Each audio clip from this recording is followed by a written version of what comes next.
Hi, I'm Roxie, and I'm so excited to introduce my new YouTube channel where I'm going to be doing makeup tutorials with my gorgeous makeup artist Buster Knight. So I'm wearing my signature go-to natural contour look, and that's what we're going to be showing you today, all my little secrets and Buster's secrets to help you get the look at home.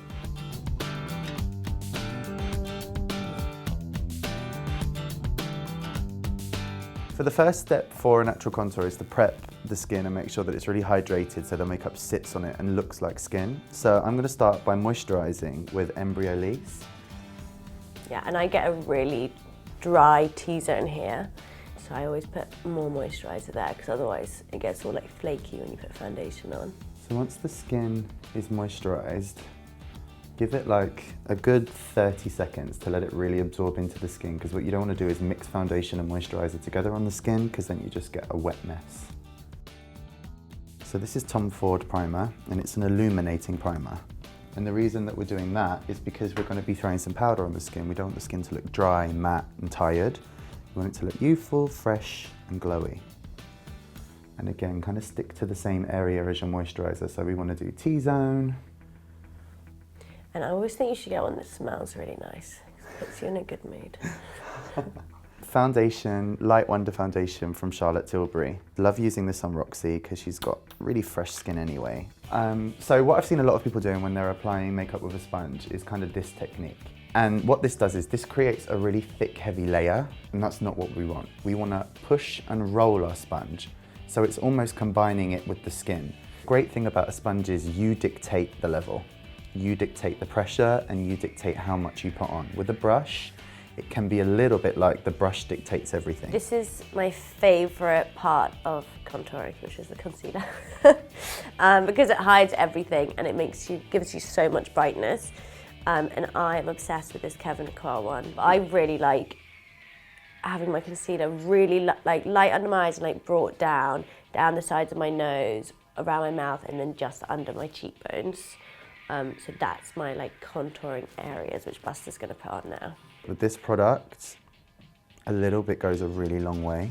So what I like to do with Roxie as well, because I know she really likes to lift her cheekbone, I like to bring the highlight down. It's almost like a V of light. Bring it down and bring it back onto the cheekbone. So you can see now with the light on the face that everything's lifted and fresh. It still looks like Roxie, it still looks like her skin, but we're just lifting and adding light and dimension. So I'm obsessed with this BB Highlight Glow from Estee Lauder. It's so good. And so after I've done my concealer, I always put these like under my eyes, down the side, the same place basically that I put the concealer. But it just makes it a bit lighter and brighter and like lifts it. And I think always do your like all your cream products before you put any powder on, because if you try and put cream on top of powder, it goes really patchy and gross. Okay, so I'm just going to show you where I put it.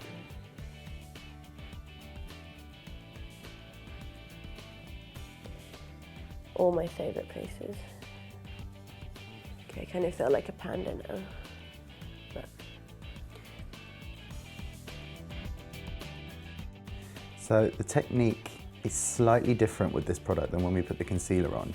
I'm kind of almost pushing it rather than buffing it on, because we don't want to push this so much into the skin that it loses its highlighting quality. We kind of almost want it to sit as a layer. Okay, so now we get to this stage, I'm going to add a really light veil of powder. I'm using Laura Mercier's translucent powder with an inglot powder puff.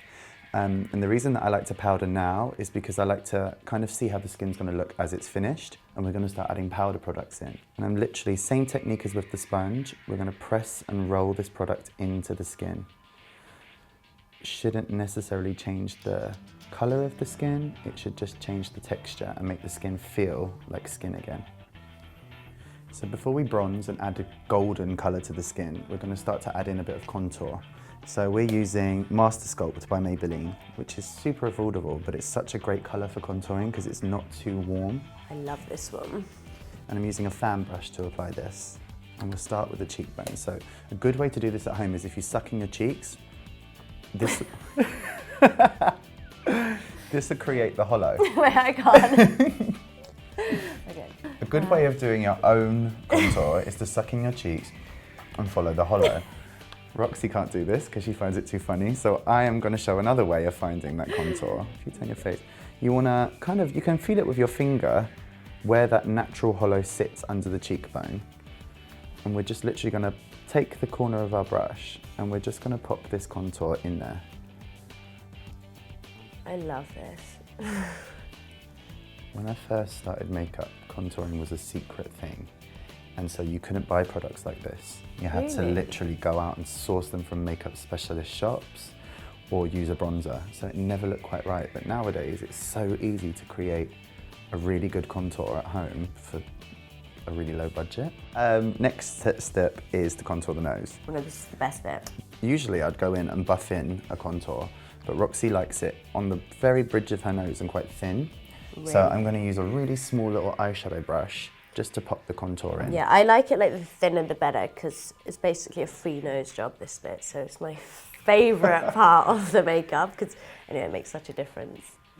I'm literally going to take my brush and just start to draw in the shape.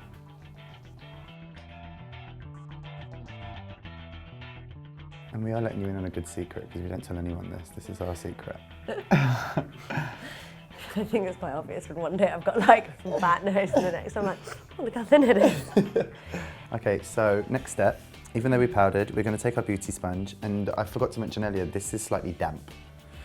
Just literally going to take it and run it just over where the contour, highlight and foundation sits.